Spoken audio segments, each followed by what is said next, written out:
welcome everyone to Rock M Radio. This is the beginning of a brand new episode of Dive Cuts. We are live on YouTube for Rock M Plus subscribers.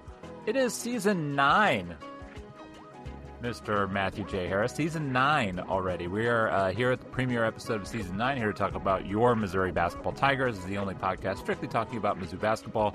I am your host, Sam Snelling.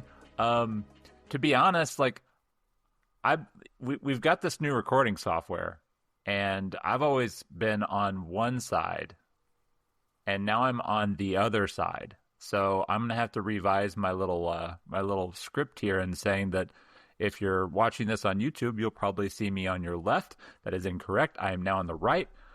Joining me, like always, who is on the left, on your left if you're watching on YouTube, Mr. Matthew J. Harris. Matt, how are you? I was just saying I'm super proud of the SEC for getting us a schedule about 2.5 weeks earlier than they usually do. Good on the guys in Birmingham. Way to go. Don't sit on it just because you got it. Get it out there. Let's go. So we got the MU non-con schedule about 3 weeks earlier than expected. We got this earlier. It's nice. I like knowing all the games, before mid-August. So it's been good in that sense. That rollout went smoother than the transition, it seems, to the main website's new platform. But hey, such is life. So yeah, we are recording this. If you are just listening to us through a regular podcast feed, I hope you are subscribed, by the way. We're recording this on Wednesday evening. It's just past 8. Rock M Nation, the hub of all of this, has sort of been a little bit bumpy the last couple days, but I think we've got it finally sorted out. For anybody who hasn't been paying attention, rockmnation.com, the SB Nation property that we all write for, migrated to a new content management system, and that all happened. It was supposed to take I think they originally estimated 15 hours, ended up taking about 29 or 30. So we were down from Monday at about 4 o'clock all the way up until last night about 8 o'clock. It was a long time to be without Rock M Nation. I think people were panicking, squealing. Rock M Plus, by the way, Matt, I don't know if you're aware of this, no problems whatsoever. Has been up the entire time. The forums didn't break. Rocking and rolling. Not a lot to talk about at the moment, but it was still online, so we'll take that as a win. So yes, the good news is that we actually have something to talk about, because this morning I was thinking that you and I are going to pod, and I was considering pushing this off a day just because there was not really anything to talk about. And then the SEC graced us with the Missouri basketball schedule. The entire league schedule, I should say. All 144 games, baby. Yeah, Mizzou here is the reason we've all gathered. And so let's talk about this. I did sort of cobble together. You cobbled together a few thoughts on the forums. I cobbled together a few thoughts on Rock M Nation. So we did have, we do have this sort of covered in the online written word side of things. But let's just kind of go through the schedule real quick. I do have this online for anybody that wants to read this. I'm trying to figure out, there's a way we can share the screen. Yeah, let's see how this works. I'm still learning all this new software, so we're going to share this. And this is the new Rock M Nation. In fact, let's just take this down so it's not taking up a bunch of white space. Yeah, new Rock M Nation. There's our friend Dennis Gates. So here we go.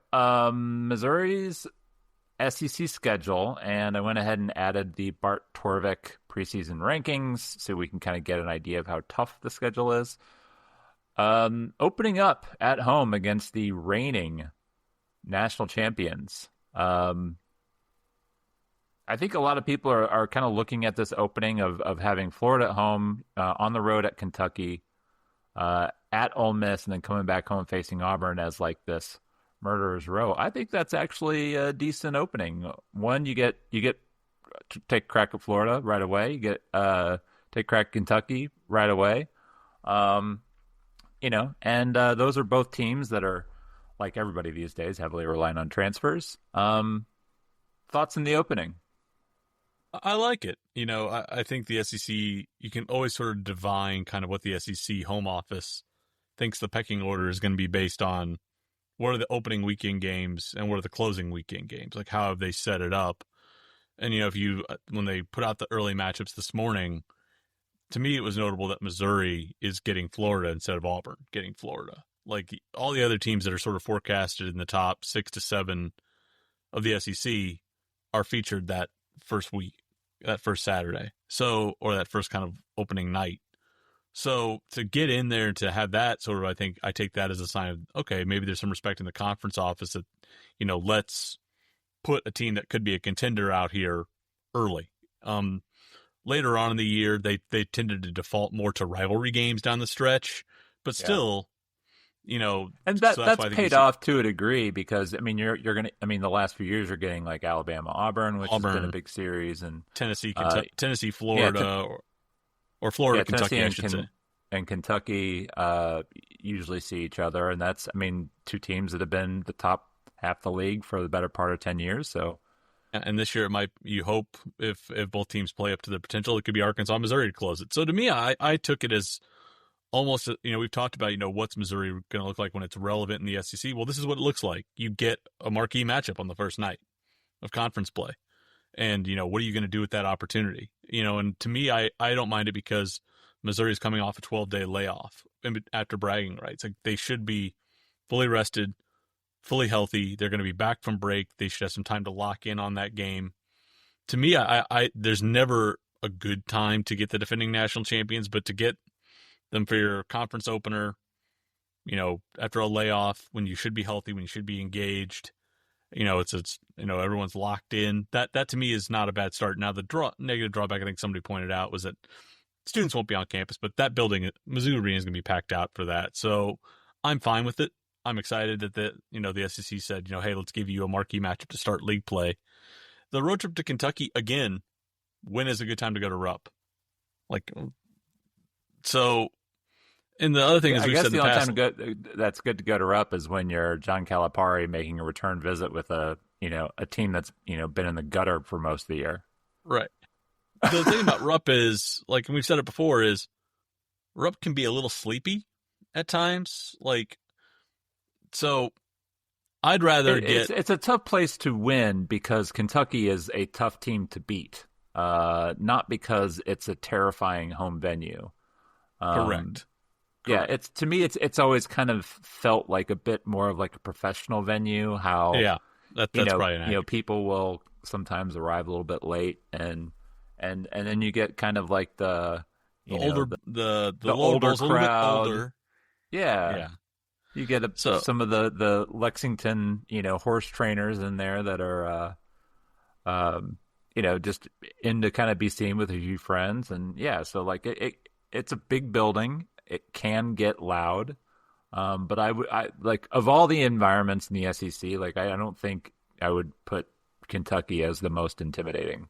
But I like the idea that you open up early. If you are, to me, it's a chance to get two really, really good quality wins locked away early. A split there is fantastic. I don't care which one you get. To come out of that at 1-1 as a win.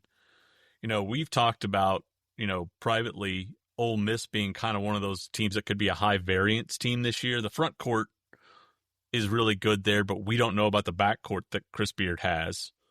And, if you look at almost any model or if you look at any sort of forecast, human or computer at this point, they're picked usually between like 8th and 11th right now. So it's not, the same kind of team that I think people are used to when they think of a Chris Beard reload, at least on first glance. Auburn is another team that, Watkins and I probably consider the highest variance group. Yes, it's great they bring back Todd Pettiford. He's really, really good. He'll be an NBA draft pick, probably on mock drafts all year. Keyshawn Hall can score the ball. He's never done it for a winning team, but we'll see if Bruce Pearl can get that turned around. But after that, there's a lot of questions about this team, and there's not the same level of depth they've had. I think this is not to say they don't deserve it, but they're getting a lot of deference for Bruce Pearl being the head coach right now. I think if you were to take another coach and put it on this roster, you might say, there's going to be a little bit of retrenchment there. In a lot of polls right now, they're sort of like, in computer models, they're sitting around 26th, 27th, 28th. If Missouri's a team that's in the same range and they're coming to your building, that's a game where we usually expect home court advantage to win out. So you look at those opening 4 games, I don't think it's unreasonable to think that you could come out of that stretch at 3-1 if you do it. If you can, now that's going to require you flipping one of the Florida or Kentucky games. But if you come out of that at 2-2, that's not a bad start. Mind you, the trip to Ole Miss is still going to be a quad 1 game, at least on paper right now, and so would Auburn coming to Mizzou Arena. So if you start 2-2 and you get wins over Ole Miss and Auburn, you've still got 2 quad 1 wins in the first 4. You're not hurt. Now, if you believe that if you're really bullish and think Missouri could somehow elbow its way into the larger conference race, 2-2 is not the most ideal start. But if your goal is to make the NCAA tournament and earn a quality seed, 2-2 is not bad. So I don't freak out about that start as much as anything else. I think there's an opportunity to actually give yourself a little bit of momentum if you play it right, and if you've got a team that you think is as good as maybe the staff thinks it is right now. Yeah, so I agree with you. I think like it is tough because the SEC is tough, and no matter what sort of collection of games you're going to get, like you can't play, LSU and South Carolina, 16 times. Like it's just not how it works. But you do get a road trip to LSU coming off that home game against Auburn. I think you could almost say like this is basically the SEC's version of the schedule lightening up. Because you go to LSU, if Missouri is, what are they projected in Torvik, like 29th or something like that, 28th? That's a road so if Missouri is that level of team, like they're probably favored going down to Baton Rouge. Yeah. Then you get home against Georgia, home against Oklahoma, 2 teams who are behind you in the ratings. They'll be favored. Again, these are all like very early projections from Torvik. You do get a tough roader at Alabama, and then you come back home to Mississippi State. If you like do what you're supposed to do here, and let's say you go 2-2, in the first 4 games, then you go 1, 2, 3, 4 additional wins in your first. So now you're sitting at 5-3. Is that right? Yeah, you're sitting at 5-3. 5-3 with losses to, worst case scenario, maybe Florida, Kentucky, Alabama. And at Alabama. So 2 road games against top 20 opponents, games you're really not supposed to lose or not supposed to win, and a home loss to a team a lot of people think is a national title contender. And I think they can beat Florida again, but that's sort of beside the point. Which of those games, other than, the Alabama road trip, worries you the most? I think the Oklahoma trip worries me the most. They've got Oklahoma home game. Yeah, I think the Oklahoma game worries me just because I think they've got good guard play.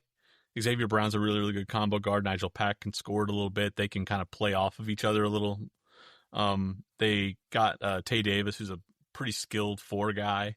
Darion Reed's a former 5-star guy who didn't really crack into the rotation for Bama last year. They just have some interesting pieces, I think, there. The question will be depth. But they've got some guys who are experienced and who can score the ball. And, I think they can sort of match Mizzou in that way. And Tay Davis scores it well enough, is skilled enough to sort of be a counter for Mark Mitchell. So I think that's a game that I look at and I worry about a little bit.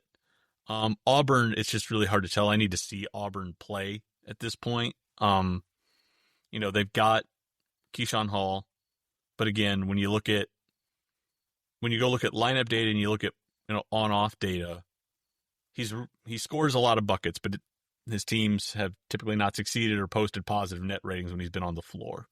So the question is, can Bruce do what he's done with other guys, like Zeb Jasper, Denver Jones, and even Miles Kelly last year? Can he reshape Hall's kind of scoring package to facilitate winning?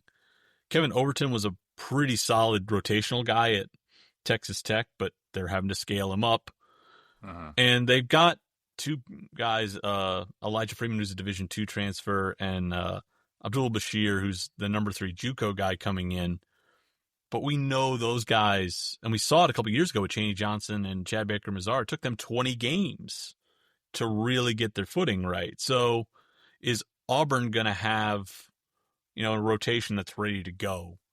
I'm a little bit skeptical on that. I think Oklahoma probably has some guys that I trust more to produce early. So that's one that I think could be a sneaky challenge.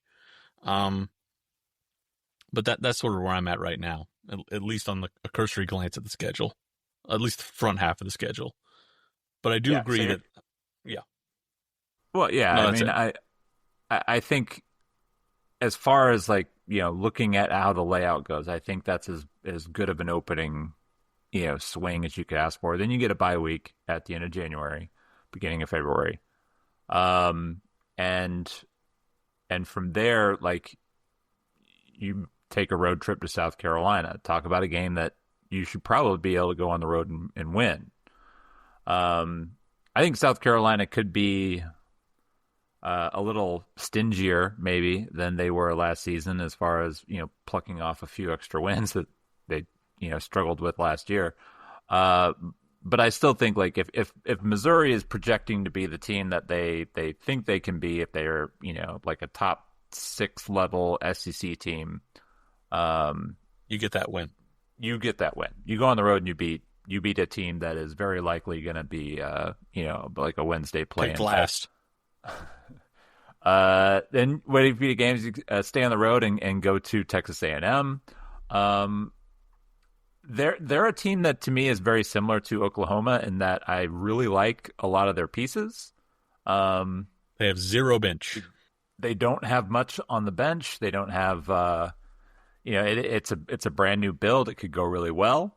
It could kind of get sideways. I think there's a lot of people who find a lot of comfort in the transfer portal, and Bucky didn't have a choice. He didn't have a roster when he got there. Exactly. He had 0 players when he got there. A&M is a team who anybody that was maybe hanging around followed Buzz, and everybody else in the rotation is graduating. So that team, is kind of in that middle ground where I think that's going to end up kind of being a little bit of a toss-up. Depending on how A&M is playing, I think that's a game that you can get. Then you're home versus Texas, another team that has completely been rebuilt. Sean Miller is doing a lot of things. I think Texas may be a little bit more consistent. I don't know that they necessarily have the high-end talent. You're getting them at home, which is good. And then Vanderbilt at home to follow that. Vandy's a team that the analytics seem to like. They're 21st. Seems kind of high for me personally. I don't know that they're quite a top 25 level team, but I think I think based upon what they did last year, how stingy they were at times, and we've seen their ability to to just field a quality team. The question is, I think, who is going to kind of be their primary and secondary scorers. There may be some questions on that side of things. Yeah, Vandy is, I think, second or third in returning production. So they bring back, I'm looking at it right here. They bring back Devin McLaughlin, a really, really, skilled foreman, but he's not the kind of guy you run your offense through. Tyler Nickel, fantastic floor spacers, can shoot it off movement. Tyler Tanner was a good depth piece at point guard for them. They went out and they bring back more production than a lot of other teams, but they only bring back 3 guys who are in the rotation. Correct. That's still Like, But and this is true of Missouri too. Like, Missouri is bringing back more production than just about anybody. But they're still they lost more than 50% of their production, which is significant. So, now the um, one thing you would say about Vandy is we saw Duke Miles play pretty well at Oklahoma last year. He can shoot it. He can be a secondary handler for you. Frankie Collins, not the best scorer, but he can get 2 feet in the paint, draw defenders, and he can at least pitch the ball out. Ike Okereke is kind of a funky 4 guy. He was a top 50 transfer in Evan Maya's model, and I watched tape of him. He's kind of a bully ball 4, jumbo wing. He's just a funky player, but he can score it efficiently, do a bunch of different things for them. He can basically plug in for McGlockton. Tyler Harris is a jumbo wing and a shooter. I think the one thing that Vandy did do pretty well was they went out and they got a guy like Jalen Washington, who is just a former high 4-star big, didn't really ever crack starter status in North Carolina, but he can rim roll, he can rim run, he can, cut to the short corner, he'll rebound. He's going to give them more size, which they lacked last year. There's some nice pieces here, and they bring back some production. The models, analytic models tend to really value returning production and returning minutes and that continuity. So I can see why they're there. I think Missouri and Vandy are being undervalued to a certain extent, nationally, but we got to see what happens with the pieces that they plugged in. That's going to be a really interesting game. And realistically, that stretch, with Vandy at home, at Arkansas, home to Tennessee, and then at Mississippi State is the one where I get a little bit jumpy. That's which sounds weird given the, what the front of the schedule looks like, but that back end stretch is one where I get a little bit of the heebie-jeebies. But we can talk about that a little bit. But Vandy is tricky. They want to play the same kind of pace that Missouri does. They're fine getting up and down. They didn't quite. Missouri needed a big run early to build a lead, but they didn't quite put them away last year. That was one of the games where we talked about, Missouri didn't really put their foot on their throat. Arkansas away is always tough. Tennessee will have the size and, the guard play, I think, at least with Jacoby Gillespie, to pose a challenge at home for Missouri. And then they got to go back to Starkville because that's something that the SEC thinks Mizzou should have to do every single year, it seems like, is go to Starkville. And that's always a tough road trip. So the middle of the schedule is workable, but that 4-game stretch, coming down the run in when your guys are starting to hit the wall, when freshmen are starting to kind of get legs going out from under them, that's a tough stretch to close it. Missouri last year wilted against a soft closing slate. So if you still have a little bit of tremors and trauma from how they closed the season last year, this closing stretch is harder. So we'll see what they do, but that's a stretch of 4 games where I wonder, will they buckle or can they show that there's some resilience and they can, at least if they're in position to get a double bye, can they do what a veteran team should do and finish out and get into the top 4? That's just the stretch that I get fixated on. I think for me, like the road game at Arkansas is going to be interesting. Mainly because I think that was about as bad as Missouri played with. Yeah. I think possibly the game in Norman. The one in Norman was worse for me, but kind of holding hands. And they're sort of 2 worst performances in SEC play last year.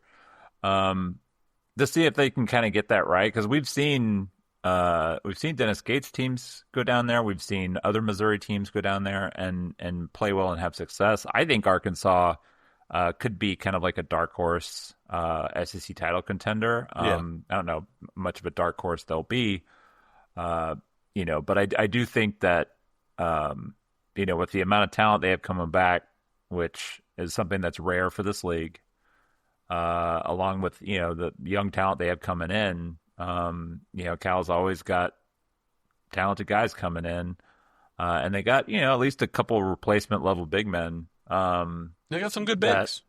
Like Malik Ewan and Nick Pringle. Trevor Bazile is back for what feels like a 7th year. Hard to believe that guy played for Conzo Martin. But but yeah, like I look at Arkansas, having to get or getting those guys twice. You do get Tennessee at home. Of the sort of like league contenders at home, I think that's a game you can get. Tennessee has not always played all that well on the road. Um, Sometimes they get a little bit, they stumble a little bit late in the season. and we've seen Dennis Gates give Rick Barnes a lot of fits. Like Tennessee has really had to, a team that is not notorious for scoring has had to bring their absolute A game to get wins over Missouri. Um, yeah, I mean, I said this in my piece today. Like, you going to Norman is one of those things where, like, when you're good and they're not as good, you think you can go down there and get a win. And yet, Missouri, throughout its history, has struggled to win games in Norman, Oklahoma. Whether Oklahoma is good or not, I mean, it doesn't matter. Like, it's been a tough venue for them to win. Anytime they want to knock down Lloyd Noble, I'm for it. Build something new so we can create a new history. And then wrapping things up, at least you're at home, and getting Arkansas. I think that could kind of lend to a hopefully an inspired performance. And then, for me, it's like anytime you're talking about the second leg of you're playing a team twice and you only get three of these. Missouri didn't perform well in those last year, and now you're on the road for two of them, but you do get Arkansas at home. So hopefully, yeah. Here's how I looked at, and I will stop sharing so we can kind of go back to our full frame. Hello, everybody. Oh, we have got a commenter. Yes. Senior Josh says that the SEC 16 is waiting for the game by game email. I give them every year. Yeah. And we'll probably have Blake on. Blake is my guy. As our guy, we love Blake Lovell. And as soon as I get that Google form put together, that'll go out. Probably needed like a week or so to kind of get it cobbled together. But that's always an interesting part of this, is figuring out what everybody thinks about not just your team, but everybody else around the league. I already did it today, man. What's that? Did it today. I already did the game by games today.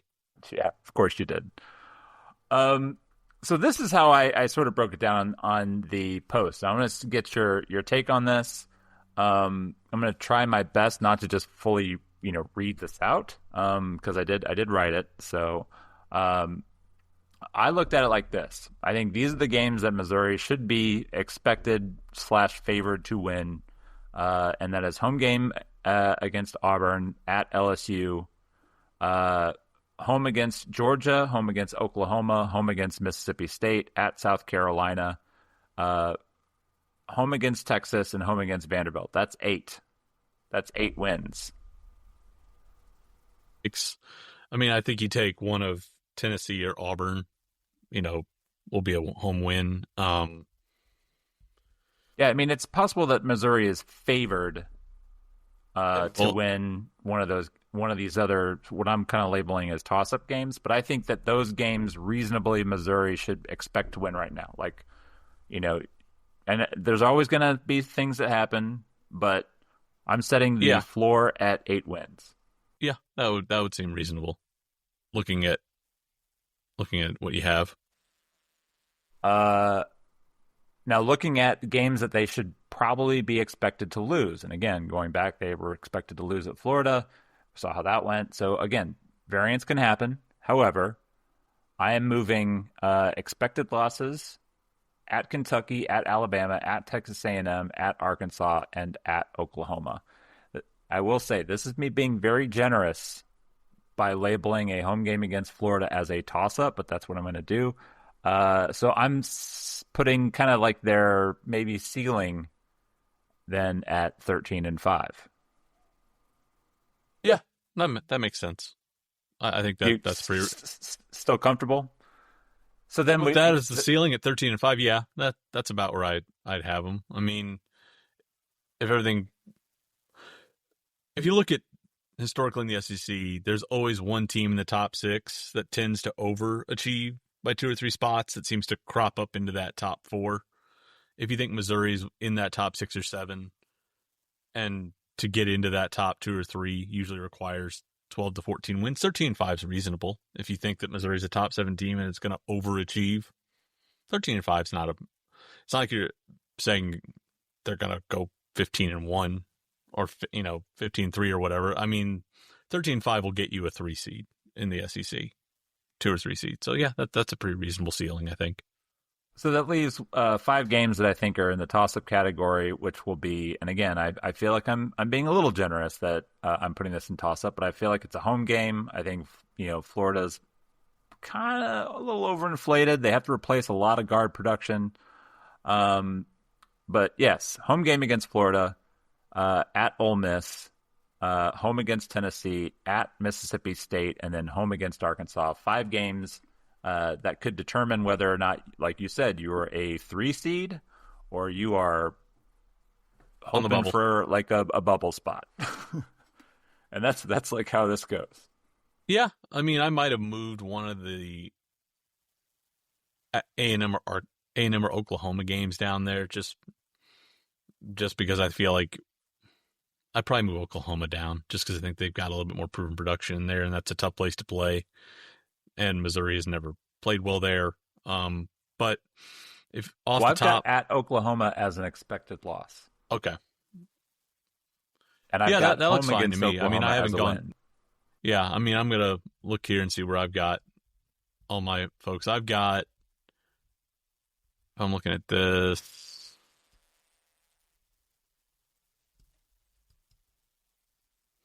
Yeah, I mean that makes sense to me.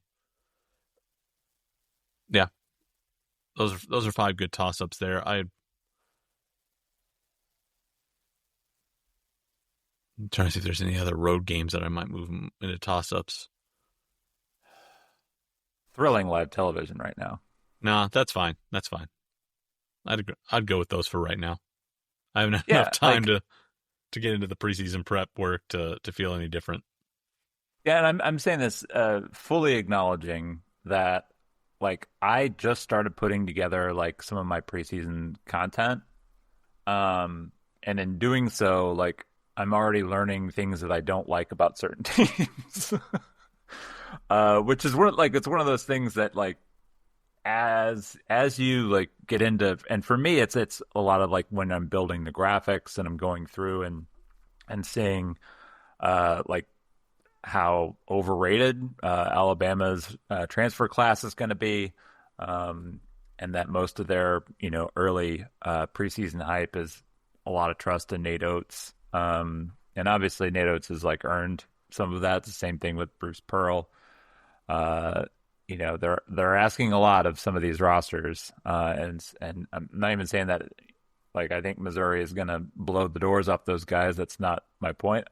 I'm just saying that I think it's very likely that some of these teams are going to come out of the preseason ranking looking a little rosier than I would expect them to actually perform. And I think like that's the point. Although, in looking at Torvik's rankings, and I even kind of mentioned this today when I was putting together this post. I hadn't really looked at Torvik yet.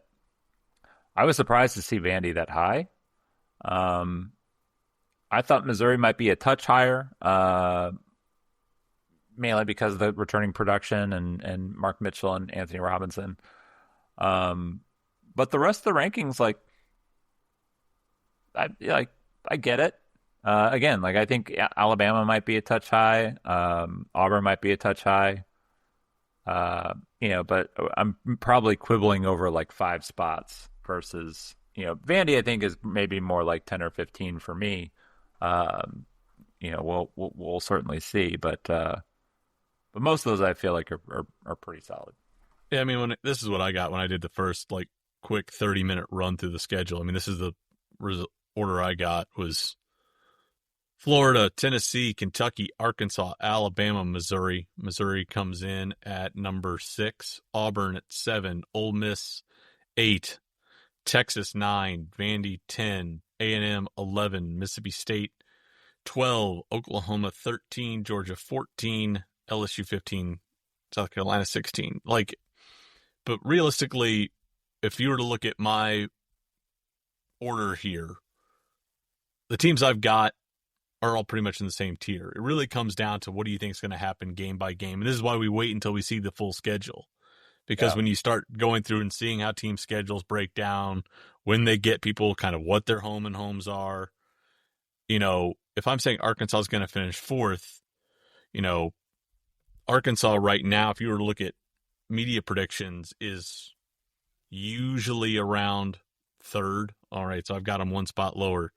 Tennessee is usually around fifth. I've probably got them a little too high. There are probably 2 wins I was on the fence about giving them, but Florida, Kentucky, Arkansas are all 3 of the top 4. I've got them in mind when you go through and do game by game picks. If you were to look at teams, 4, 5, 6, 7, it's Alabama, Tennessee, Auburn, Missouri. That's pretty much where I get when I got game by game picks. So when you start going through and really looking at the schedule, you start getting into situations where, okay, Vandy right now in early setups is 8th.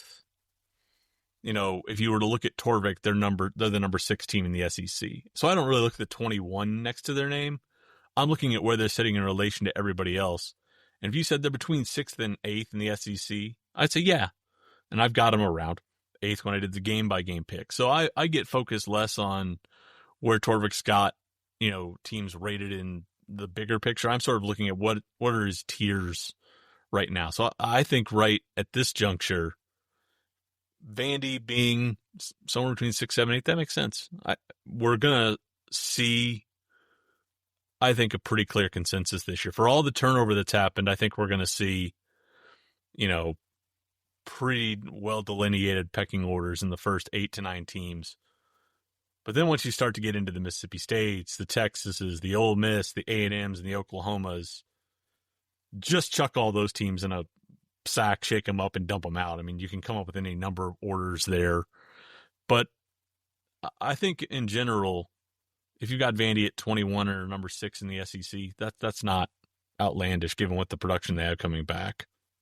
So we'll see, though. It's only August. You got 2 months to talk yourself into or out of some teams as you go through the preview process.